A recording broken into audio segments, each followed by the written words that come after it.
Bonjour, je m'appelle Yannick, je suis chanteur d'un groupe qui s'appelle Story Untold. Je vais aller droit au but. En 2020, j'ai été ajouté à une liste d'agresseurs suite à une dénonciation envoyée à la page Dis son nom. La déclaration était complètement fausse. Elle a été envoyée le lendemain que je publiais un texte pour dénoncer une ex que je nommerai pas le nom, mais qu'on va appeler Kim pour le reste de l'histoire. Une ex qui cherchait et cherche encore à salir ma réputation. Vous comprendrez que la dénonciation a été écrite et envoyée par Kim à cette page. Dans cette déclaration, on parle d'une soirée bien arrosée où à la fin de la soirée, j'aurais carrément violé quelqu'un. C'est complètement faux. Je vais vous épargner toute l'histoire, mais en gros, on était à un party. Rendu au moment de se coucher, je me suis retrouvé au sous-sol tout seul avec une amie. Que je nommerai pas le nom non plus, mais qu'on va appeler Isabelle pour le restant de l'histoire. On s'est couché, on s'est collé. Je lui ai flatté une fesse. On est resté collé pendant peut-être 5-10 minutes. Puis quand j'ai vu qu'elle s'endormait, moi je me suis levé puis je suis parti en taxi chez moi. That's it.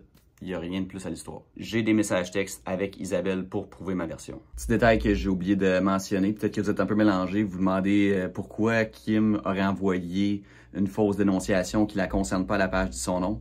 À ce moment-là, Kim et Isabelle se parlaient, ils étaient amis. Donc Isabelle lui a confié la soirée avec moi. Kim a pris cette histoire-là puis l'a modifiée pour dire que j'avais carrément violé Isabelle. Mon premier réflexe, quand la dénonciation est sortie, fut d'envoyer promener tout le monde, y compris Isabelle, que je pensais alors être l'auteur de la fausse accusation. En lui parlant, je me suis rendu compte qu'elle avait aucune idée de ce dont je lui parlais. Je dois avouer que ça m'a rendu vraiment confus. Je comprenais pas trop. Mais j'étais quand même en colère contre elle parce que, comme je disais, à ce moment-là, je pensais que c'était elle qui avait envoyé une fausse accusation contre moi à la page. Je commençais à recevoir des messages de haine de partout, de gens que je connaissais pas. Mes amis, ma famille, mes collègues de travail, ils comprenaient pas trop ce qui se passait, puis pour être bien franc, moi non plus, fait que je savais pas quoi leur dire. Je tiens juste à dire aussi que c'est vraiment facile pour quelqu'un de l'extérieur de juger comment une personne réagit à de fausses accusations, mais je vous garantis que personne est prêt à ça, puis je suis pas mal sûr que si ça vous arrivait, vous sauriez pas quoi dire ou comment agir. Si vous étiez une personnalité publique puis que ça vous arrivait. J'ai perdu 2 membres de mon groupe de musique cette journée-là. J'ai passé la journée à pleurer, enfermé dans ma chambre. Ça a tout pris pour que j'appelle mon boss qui, en passant, avait déjà tout vu le bordel sur Facebook. Pour lui dire que j'avais pas la force de rentrer puis subir le jugement de mes collègues. J'ai donc pris une semaine à mes frais. Je suis parti chez mon père à la campagne pour m'éloigner le plus possible de tout ça. En route vers chez lui, j'ai reçu un message d'une amie qui me disait que la déclaration avait pas été envoyée par Isabelle. Je me suis donc arrêté sur le bord de la route puis j'ai envoyé un message à Isabelle pour essayer de mieux comprendre. Elle m'a dit qu'elle avait aucun lien dans cette histoire-là puis qu'elle s'était jamais sentie violée par moi. La conversation s'est même terminée avec un sous-entendu qui disait qu'on allait probablement se revoir. J'avais donc selon moi la preuve qu'elle allait tout changer puis revirer la situation en ma faveur. Avant de continuer, j'aimerais juste faire une petite parenthèse pour parler de la journée avant que la fausse accusation contre moi sorte. La journée où moi j'ai publié un texte pour dénoncer mon ex Kim. Je veux juste dire que la journée que j'ai publié ce texte-là, j'ai reçu des centaines de messages, puis j'ai des centaines de messages en screenshot, en preuve dans un dossier venant de ses ex, d'anciennes fréquentations, d'anciennes amies. Bref, beaucoup de gens qui ont subi le même genre de traitement que moi j'ai subi, peut-être pas au même niveau, mais c'est ça. Pour être bien franc, j'en revenais juste pas. Là. Tout ça pour dire que quand je suis arrivé chez mon père, j'ai commencé à parler avec 3 ex à Kim qui avaient subi le même genre de choses que moi. On s'est rencontrés les 4 quelques temps après pour discuter de nos relations avec elle. Puis juste vous dire que les choses que certains d'entre eux m'ont dit sont complètement cinglées. Là. La conclusion de la rencontre fut que nous allions lui envoyer une mise en demeure. Puis petite parenthèse encore, j'ai appris entre les lignes que Kim avait reçu une mise en demeure par quelqu'un. Je sais pas qui par contre, mais c'est ça. Mais on n'a jamais, nous, envoyé de mise en demeure. Aller en cours, ça coûte cher, ça prend du temps. Puis je pense que certains commençaient à voir que Kim avait lâché prise sur eux. Mais pas moi. Je pensais réellement que le temps allait arranger les choses puis qu'elle finirait par lâcher prise, mais encore cette année, soit 5 ans après l'avoir laissé, elle allait encore sur notre page Wikipédia pour changer le texte puis dire que j'avais des allégations à mon nom. J'ai donc décidé de prendre action puis me trouver une avocate pour lui envoyer une mise en demeure, mais ce n'est pas possible parce que les messages diffamatoires doivent avoir été envoyés au courant des 12 mois précédant ma demande. Les seules preuves que j'ai mentionnant mon nom datent d'avant. J'ai alors voulu engager un enquêteur privé pour trouver le nom de la personne derrière l'adresse IP qui allait changer notre page Wikipédia. J'ai réussi à voir que la personne venait de Montréal, puis pour être bien honnête avec vous, je vois pas qui s'amuserait à aller changer notre page Wikipédia à chaque 2-3 mois, à part Kim. Sauf que cette mesure-là, pour avoir le nom de la personne, coûte environ 10 000 $, ce que je n'ai pas. J'ai donc laissé tomber. Ce qui nous amène à aujourd'hui. Pourquoi j'ai décidé de faire une vidéo 3 ans après les dénonciations? La goutte qui a fait déborder le vase est que j'ai été sélectionné pour participer à l'émission La Voix, mais à cause de toute cette histoire-là, malheureusement, je pourrais pas. Je suis plus que découragé d'avoir constamment à revivre mon passé puis m'expliquer pour des actions que j'ai pas commises. C'est vraiment très facile de me faire passer pour un tout croche. J'avais un problème de consommation que j'ai réglé d'ailleurs. J'étais allé en thérapie, ou plus communément appelé désintox. J'ai arrêté de consommer complètement. Ça fait 10 mois que je suis sobre. J'ai dit des choses déplacées. J'ai fait énormément de trucs dont je suis pas fier puis que je regrette. Par contre, j'ai jamais ruiné la vie de personne avec mes propos ou mes actions. Je suis vraiment loin d'être parfait, mais j'accepte mes erreurs puis mon passé. Ce que j'accepte pas, c'est de me faire mettre des bâtons dans les roues pour quelque chose que j'ai pas fait. J'ai jamais violé personne. J'ai jamais forcé personne à coucher avec moi. Oui, je sais que les réseaux sociaux, c'est pas l'endroit pour faire un procès, mais c'est littéralement mon dernier recours. Les dénonciations contre l'harcèlement sexuel ont une raison d'être, mais ils peuvent aussi avoir l'effet inverse où des personnes vont prendre la place de vraies victimes pour salir la réputation de quelqu'un d'autre par pure vengeance. Je pense qu'il est donc important pour que vous compreniez bien toute la situation que je vous explique ma relation avec Kim et pourquoi je l'avais dénoncé au départ. J'ai été avec mon ex pendant 1 an, puis c'est moi qui l'ai laissé, tout simplement parce que je l'aimais plus, puis j'étais aussi tanné que le drama soit toujours au centre de notre relation. Je veux seulement dire que comme dans toutes les relations, on a eu des hauts, on a eu des bas, mais il n'y a rien vraiment de pertinent à mentionner en ce qui concerne la relation en soi. Je vous ramène au Rockfest en 2018. Moi puis mon groupe, on faisait le premier ou le deuxième show de la journée. Puis Kim était présente. C'était notre dernier spectacle au Québec avant de partir pour le Vans Warped Tour aux États-Unis. À ce moment-là, je sentais que notre relation allait pas trop bien. Puis comme de fait, cette journée-là, on s'est chicané. Puis ça a été notre dernier contact avant que je la revoie en Californie un peu plus tard. Tout le long du trajet du Québec jusqu'en Californie, on se textait, on s'appelait. Mais dans ma tête à moi, c'était déjà fini, là. Kim est venue nous voir au premier spectacle en Californie. Cette journée-là, j'étais en crise, j'allais pas bien, j'étais stressé, j'avais peur par rapport à ma condition physique. Enfin, une petite parenthèse, en fait, c'est que je suis atteint d'une espèce de maladie rare, je suis suivi par des neurologues puis tout plein de spécialistes, mais bref, c'est juste pour dire qu'elle était là pour moi à ce moment-là. Elle m'a consolé, elle a passé la journée avec moi. Puis ça m'a fait du bien, honnêtement. Par contre, arrivé plus tard dans la journée, je savais que notre relation tenait juste à un fil. Puis comme de fait, il est arrivé une petite affaire, puis c'est parti en couille. On prenait des photos à notre tente de merch avec nos fans. Puis Kim était là avec une de ses amies. Les deux étaient saouls. Ils arrêtaient pas de nous interrompre pendant qu'on parlait avec les fans. Puis tu sais, après comme 2-3 fois que je lui ai dit de se tasser, ben à un moment donné, j'ai été quand même sec. Puis je lui ai carrément dit « Tasse-toi, t'es dans le chemin ». J'ai été un peu violent dans ma façon de parler. Bref, ça a pris ça pour qu'elle fasse un commentaire par rapport à ma condition physique. Puis ça a été la goutte qui a fait déborder le vase. C'était la chose de trop à ne pas dire. Fait que suite à ça, ben on s'est chicané. Puis ça a resté comme ça parce que nous, on devait quitter la ville où on était pour partir pour l'autre spectacle. Fait que ça a été la dernière fois que j'ai eu un contact en personne avec Kim. La semaine suivante, comme après le Rockfest, on se textait, mais les messages étaient vraiment moins joyeux. L'idée qu'entre elle et moi, c'était fini était de plus en plus claire dans ma tête. Donc, on est arrivé une journée qu'on avait off en Arizona. On s'est appelé. La conversation a duré environ 1 heure de temps. Je lui laissais savoir que pour moi, ça fonctionnait pas, que je pouvais pas continuer. Elle, de son côté, me disait que c'était juste une mauvaise passe, que ça allait s'arranger. Bref, la conversation fut relativement pacifique. Il n'y a pas eu de haussage de ton, il n'y a rien eu de ça. Puis on a raccroché. Dans ma tête à moi, tout était correct. Mais j'étais vraiment pas prête à ce qui allait se passer après. 2 jours plus tard, je recevais un message de ma mère me demandant pourquoi je demandais des photos nues à Kim, mon ex. Puis j'étais juste vraiment confus, je comprenais pas. Je l'ai ensuite appelé, puis c'est par après qu'elle m'a montré un screenshot d'un message texte que j'avais envoyé à Kim qui disait « Send nudes ». Ce message-là, juste pour vous dire, il avait été envoyé hors contexte. C'était à la suite de nombreux paragraphes haineux qu'elle m'envoyait pour je sais pas trop quelle raison. Puis à force de répondre des « OK, c'est bon, OK, OK », à un moment donné, j'ai juste envoyer send nudes. Ça a été la pire erreur, ça s'est reviré contre moi. Elle s'en est servi par après à de nombreuses reprises pour dire à des gens que je la harcelais puis que je demandais des photos d'elle nue. J'ai cité ma mère, mais dans les jours qui ont suivi, j'ai dû contacter tout mon entourage, que ce soit mes amis, mon père, ma soeur, mes cousins, cousines, bref, tout le monde, parce que je recevais des messages de partout me demandant ce qui se passait puis pourquoi Kim allait leur écrire. Puis honnêtement, je savais pas trop quoi leur dire. Je savais pas quoi leur dire. Elle avait commencé à faire ce qu'elle sait mieux faire, détruire une réputation. Fait que moi, j'étais à 3000 km de chez moi.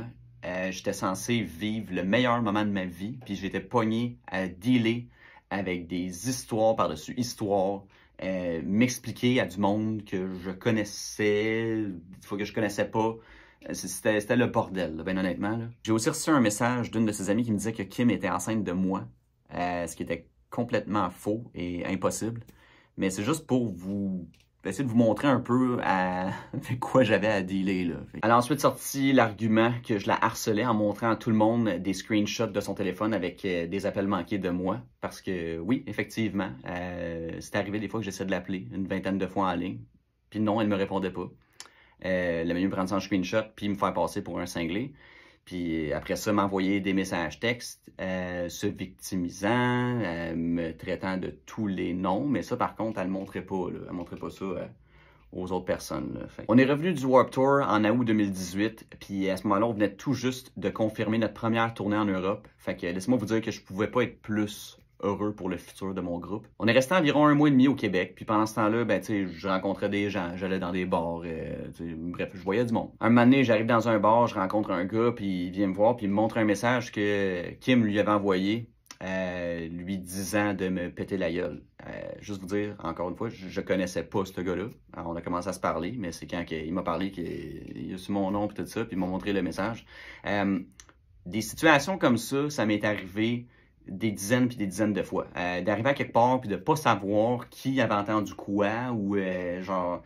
Je sais pas si vous comprenez, ça finit par jouer un peu dans la tête psychologiquement. Il y a eu un point où j'étais rendu assez parano. Puis ça devenait honnêtement vraiment lourd d'avoir tout le temps à me justifier ou avoir peur de ce que les autres pouvaient penser de moi. Maintenant, je suis rendu à un point que je réussis à pas me soucier vraiment de ce que les autres pensent de moi parce qu'à un moment donné, je finirais plus. Là. Mais c'est ça, là. C'est pas quelque chose qui est le fun, là, puis je souhaite pas ça à personne non plus. Là. En septembre 2018, on était à l'aéroport sur le point de partir pour notre première tournée en Europe. C'est à ce moment-là que j'ai reçu un courriel venant de notre gérant, une copie d'un courriel qui avait été envoyé à notre compagnie de disques, Hopeless Records, courriel qui avait été envoyé par Kim, qui avait pour sujet Harassment Complaint. Dans ce courriel-là, elle m'accusait de harcèlement puis d'avoir couché avec des filles mineures. J'en revenais juste pas. J'ai appelé notre gérant en panique 20 minutes avant d'embarquer dans l'avion. Je savais pas trop quoi lui dire. À ce moment-là, c'était ma parole contre celle de quelqu'un d'autre. J'avais absolument rien pour me défendre. C'était vraiment juste notre appel téléphonique. Puis la conversation s'est terminée avec Have a great tour. We'll talk about it when you come back. Fait que laisse-moi vous dire que j'étais vraiment très stoked de partir en Europe. Là. Avant de continuer l'histoire, j'imagine qu'il y en a beaucoup qui se demandent « Ok, mais pourquoi elle l'accuse de coucher avec des filles mineures? » Oui, effectivement, j'ai couché avec une fille de 17 ans, j'en avais 22. Est-ce que ça fait de moi un prédateur? Certains vont dire que oui, moi je sais que non. L'âge de consentement au Québec, c'est 16 ans. Oui, c'est une erreur de jugement. Oui, je le regrette. La fille était consentante. Les filles mineures, c'est pas mon trip. That's it. Vous demandez sûrement comment ça que Kim savait que j'avais eu cette relation-là avec la fille en question. Kim avait un genre de fétiche, si je peux dire, de se mettre amie avec toutes les personnes qui me connaissaient, que ce soit des amis, fréquentation ou peu importe, puis d'essayer de les revirer contre moi. Fait que c'est comme ça qu'elle a réussi à savoir que il était arrivé ça. Au moment où on revenait de tourner en 2018, on repartait pour une prochaine tournée en 2019. À ce moment-là, je recevais encore des messages d'un peu partout, de monde qui me traitait d'agresseur, de ci, de ça, peu importe. Mais pour être honnête, à ce moment-là, j'aimais mieux en rire qu'autre chose. Là. Ça faisait partie de mon quotidien. Là. Mais j'ai pas ri longtemps par contre. Ce qui m'a le plus déstabilisé, c'est qu'à un moment donné, on était en Californie, puis j'ai repartagé une photo qu'une fan avait mis de moi dans son story. Puis cette même fille-là m'envoie un message après, me montrait un screenshot de Kim qui lui disait quelque chose du genre « How dare you support this asshole? » Fait que c'est là que j'ai pris comme un 2 minutes parce que oui, c'était bien beau les messages que je recevais au Québec. C'est juste que là, je me suis rendu compte que, OK, non, là, c'est next level. Là. Elle a réussi à trouver du monde de partout dans le monde. Là. Fait que ça reste pas juste au Québec. Fait que là, ça a été un autre moment de bad trip. Là. Bref, on est finalement à Philadelphie, puis c'est le jour où j'ai l'appel avec ma compagnie de disques pour essayer de clarifier les choses concernant le message qu'elle avait envoyé à la compagnie de disques qui est notre gérant. Je sais pas si vous savez à quel point c'est humiliant d'avoir à expliquer puis essayer de justifier une relation sexuelle qui s'est passée il y a des années de ça avec une dizaine de personnes en appel conférence de ta compagnie de disques. Là. Les personnes qui te représentent, c'est vraiment le pire feeling. Là. Je l'entendais dans leur voix qu'ils ne savaient pas trop quoi en penser puis ils ne savaient pas trop quoi dire. Puis encore à ce jour, je pense que c'est une des raisons pourquoi on n'est plus signé avec la compagnie de disques en question. Mais je peux pas m'aventurer là-dedans, c'est juste des spéculations. Je veux pas éterniser la vidéo trop longtemps, mais je tiens quand même à dire certaines autres choses sans ordre chronologique nécessairement. Kim m'a explicitement dit à beaucoup de gens que je la forçais à coucher avec moi, ce qui est totalement faux. J'ai jamais forcé personne à coucher avec moi, je vais jamais forcer personne à coucher avec moi. L'ironie là-dedans, c'est qu'à la fin de la relation, je voulais même plus coucher avec elle parce que je l'aimais plus. Puis c'est elle qui voulait coucher avec moi, là. Elle m'accuse aussi d'abus psychologiques, puis je trouve ça vraiment aberrant parce que tout l'acharnement qu'elle a mis sur moi depuis que j'ai mis fin à la relation, ça m'a littéralement anéanti psychologiquement. Là. Maintenant, je vais bien. J'ai quand même réussi à faire une sorte de cassure avec tout ça, mais j'ai quand même broyé une shot quand ils m'ont appelé pour me dire que ça allait pas fonctionner avec la voix. Là. Il a fallu que j'appelle ma mère puis que je fasse subir mon broyage. Là. Pendant des années, j'avais peur de prendre le métro parce que j'avais peur qu'elle soit là. J'avais peur d'aller dans des bars. J'avais peur de rencontrer des filles. Puis pendant qu'on est sur le sujet des filles, toutes les filles que je voyais, que je parlais, que je fréquentais, ou peu importe, mon ex, ça finissait toujours par les trouver puis aller leur écrire. Fait que du jour au lendemain, pouf, j'avais plus contact avec la personne, je savais pas pourquoi. Je finissais par apprendre que c'était à cause de mon ex. Même ma copine actuelle avait entendu parler de moi en mal, puis s'était fait dire de faire attention avant de commencer avec moi. Elle s'est même fait traiter d'antiféministe parce qu'elle s'associait à moi. Ça n'a pas d'allure. Là. Je sais pas si vous comprenez à quel point ça va loin puis c'est déséquilibré comme agissement. Là. Je sais pas comment elle fait. Je sais pas combien de comptes Instagram, TikTok ou whatever elle a pour me stalk, mais ça fait vraiment peur. Là. Puis je tiens juste à dire que s'il y en a parmi vous qui ont vu des screenshots de moi passer la traitant de folle ou de certains noms, je veux juste que vous compreniez que oui, mon choix de mots, c'était peut-être pas les bons mots que j'ai employés, mais j'étais juste excédé de ces agissements-là. Maintenant, je vais m'adresser à mon ex ici. Mon seul but dans la vie, c'est de vivre ma vie, faire de la musique, m'amuser avec mes amis, avec ma famille. J'en veux pas de drama. Je veux rien de ça. Le drama, c'est tellement inutile puis toxique pour moi, pour toi, puis pour tout le monde. À place de t'acharner sur moi puis à salir ma réputation, pourquoi tu prends pas toute cette énergie-là puis ce temps-là pour faire quelque chose de bon avec? Parce que j'ai l'impression que ton but, c'est littéralement que j'arrête d'exister. Mais ça n'arrivera pas. J'arrêterai pas. Je vais toujours continuer de foncer. Je vais aller de l'avant. J'arrêterai jamais. Je m'attends à rien avec cette vidéo-là. Le mal, il a déjà été fait. Mais il y a quand même une partie de moi qui espère que tu vas voir cette vidéo-là puis que tu te sentes un petit peu mal.